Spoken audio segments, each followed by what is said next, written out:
That topic is the fragmentation of the political right. That fragmentation is being caused purposefully by a splinter faction of people led by a young man named Nick Fuentes. They call themselves the Groypers. They are white supremacists. They hate women, Jews, Hindus, many types of Christians, brown people of a wide variety of backgrounds, blacks, America's foreign policy, and America's Constitution. They admire Hitler and Stalin. And that splinter faction is now being facilitated and normalized within the mainstream Republican Party. The main agent in that normalization is Tucker Carlson, who is an intellectual coward, a dishonest interlocutor, and a terrible friend. And Tucker Carlson last week was aided, abetted, celebrated for normalizing Nazism within the Republican Party by the mainstay organization of the traditional right, the Heritage Foundation. Now, before we explain what's been happening, let's make one thing clear. This is not about free speech or cancellation. It was never about free speech or cancellation. Free speech has a definition, the right to speak free of governmental coercion. I believe in it, of course. I've always defended it. Criticism of bad speech is, in fact, just a form of free speech. Cancellation also has a definition, the banning of particular people, including people like Nick Fuentes, from platforms like X or Facebook.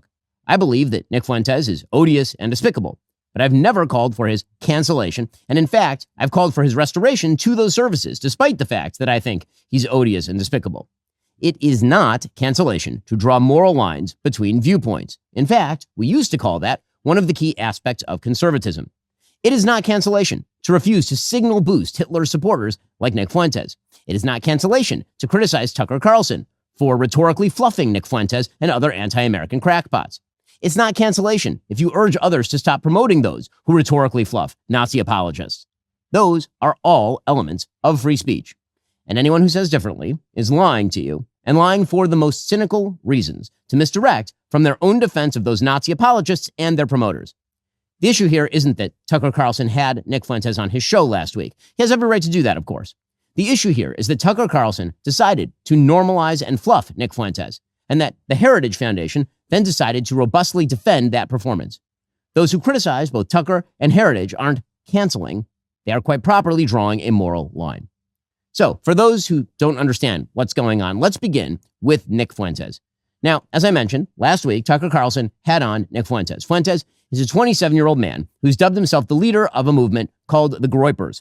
He has a large audience of alienated young white men in particular, and he's earned increased media attention over the course of the past few years, especially over the last year. Now, from Tucker Carlson's interview, you might have gathered that Fuentes has some borderline views on race, a peculiar obsession with what he calls organized Jewry, and a rather sad relationship with the female sex. But probably you came away thinking that, for the most part, Fuentes lives on the radical edge of normality. You think that if you watch the interview, because Tucker Carlson decided that it was important not only to host Fuentes, but to smooth over his views, water them down, and make them far more palatable to a normal audience. As we'll discuss in a bit, this is what Tucker Carlson does for a living. But back to Nick Fuentes. To understand just what Tucker did here, we must actually examine what Nick Fuentes says on his show, and has said for almost a decade, because he was asked precisely 0 questions about any of what you're about to see by Tucker Carlson. Nick Fuentes says that white people are justified in being racist. The reason that we talk about this, by the way, I know a lot of black people see this and they go, man, why are you always talking about black people, this and that? Because there just needs to be some shame here. Well, there's a few reasons. First, white people are every single bit justified in being racist. Every single bit justified, to the extent that that means going out of your way to avoid black people when you see them. We are at war with Iran because they pose a threat to Israel's hegemony. That's why we're bombing their nukes, to pave the way for regime change so Israel can dominate the region, because that makes them the most powerful they can be. Honestly, and if you watch my show, you know I've been very critical. I've never been this far. This just goes to show this entire thing has been a scam. When we look back on the history of populism in America, we are going to look back on the MAGA movement as the biggest scam in American history. And the liberals were right. The MAGA supporters were had. They were. So, that right there is just a brief glimpse into the twisted mind of Nick Fuentes. And there's plenty more where that came from, of course, hours of it per day, in fact. And there's no doubt that Nick Fuentes has a lot of play these days. That's because the left, by moving into a politics of anti-white, anti-Christian, anti-male identitarianism, created its bizarro mirror image, a white pseudo-Christian incel identitarian movement dedicated to destroying the institutions of this country and replacing Americanism with something else. Nick Fuentes' philosophy is not fully formed. It's an incoherent stew of malignity. But that's where Tucker Carlson enters the story. Let me just pause the video here and say something. I think that Ben Shapiro is waking up to the reality that the right isn't a place for him. That the right isn't a place with all the moral values that he might have thought there is.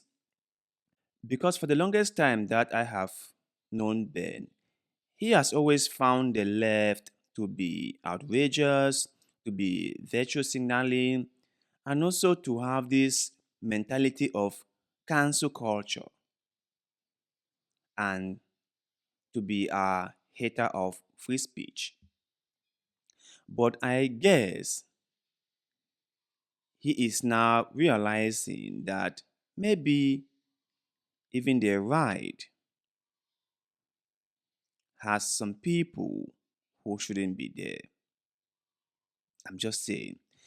Because I watched a previous video when the whole private chat group came to light, where those so-called young Republicans, actually they are not that young because there are people of 30 years or more in the group, so they are not that young, were saying all kinds of nasty things.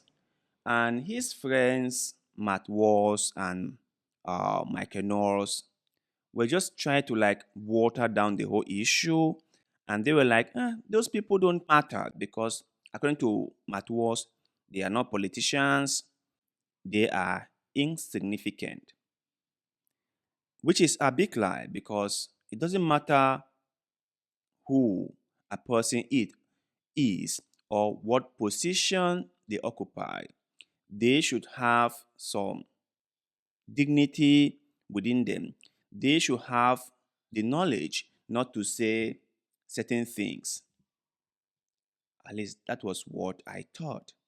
So Ben was the only one who was saying that we cannot let things like this just fly by. We cannot censor them or cancel them, but at least we can condemn it. He was the only one doing that. And when I look through the whole thing and I try to go a little bit deeper, I realized that he was saying all this because some of the texts in the private chat group were against Israel and people from the Israel's defense forces and so on and so forth. So his whole reason for calling them out or for at least condemning them wasn't just out of no self-interest. That was what I realized. And I'm having this feeling that it is the same thing happening to this Nick Fuentes whole thing. Ben is not happy about it because Nick Fuentes is burning everything to the ground. I mean, figuratively, of course. And Nick Fuentes is talking about the Israeli government and how they are